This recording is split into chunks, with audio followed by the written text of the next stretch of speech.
Shalom Aleichem, this is Rabbi Kovacs, and for Yud Zayin Adar Beis, Mishnah Yomi is in chapter 10 of Nedarim, Mishnah Beis, the second Mishnah. We started chapter 10 yesterday talking about Hafarat Nedarim, the cancellation of vows, which can be performed by the father of a young woman, really between the age of 11 if she's precocious, and she knows what she's doing when she's making the nether, or at least between the age of 12 and 12 and a half, or the husband of a married woman.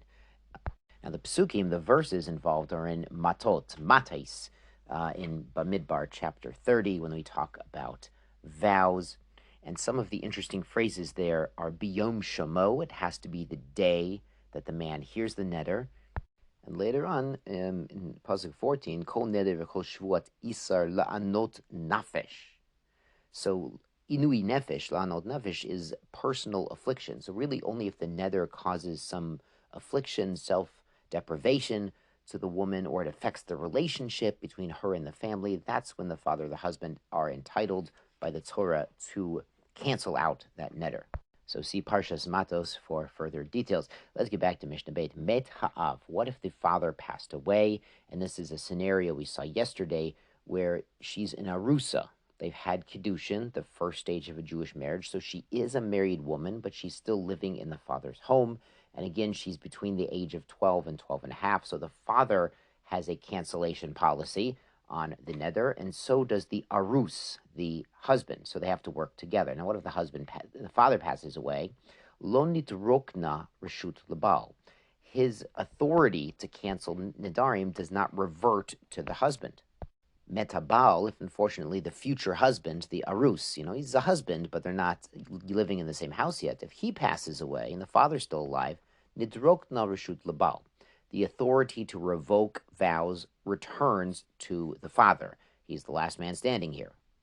Bazeh, in this matter, yafe koach ha'av, the power of a father is greater, mikoach habal, than the power of a husband.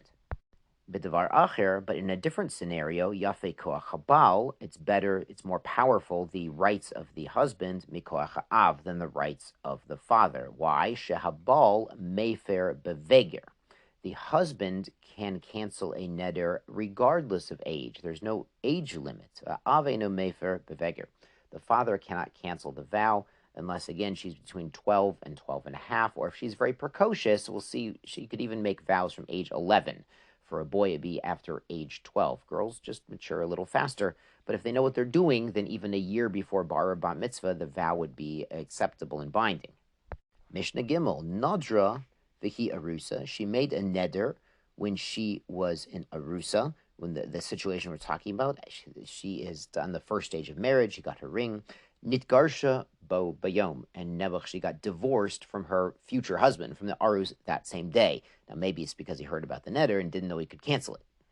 Nitarsa bo bayom. And then she got engaged, really, first stage of marriage. She got Kiddushin again from a different man the same day. So another man stepped up and did Kiddushin. Now he's the arus. Afilu lameya, even if really this happened 100 times, that's obviously an exaggeration.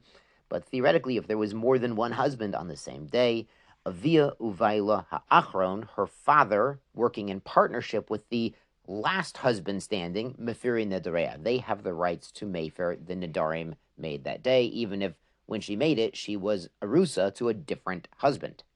Zeh Klal, this is the general rule. Kol shelo yotzta l'shut atzma. Any young woman who is not on her own, independent in her own authority, sha'achat, for one moment, avia uvaila achron meferin nedereha. Her father and the last husband can still mefer the neder.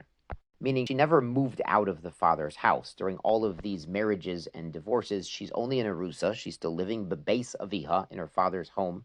So the same situation as Mishnah Aleph still applies, where they need a partnership of the father and the husband to cancel a vow.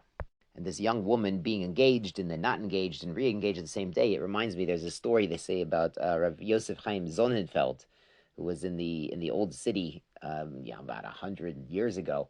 And there was a case where there was a young woman getting married, and he was there with all the Talmidim of the yeshiva, and the husbands never showed up for the chuppah. I mean, they hadn't done Kiddushin yet either. It was only 100 years ago. The minhag was to do the Kiddushin and the chuppah right there. He never showed up. He got cold feet. And so Rabbi Yosef Chaim Sonnenfeld, he goes over to the table with the Bachrim, the young men of the yeshiva, and he says, I will basically not blineder, but I will assure you, anyone who steps up and marries this young woman, you'll have a lot of blessing and a healthy family and success in your learning. And one young man, having basically never met the bride, steps up. He says, I will marry her if she's willing. And they talked it over. They said, okay, the family's willing. The one young woman's willing. And Kachava, through his blessing and his tefillah, they had built a successful family, even though they just met on the wedding day. So it's an amazing, amazing thing. But amazing things happen with the help of Hashem. Yishar kochachem, be well.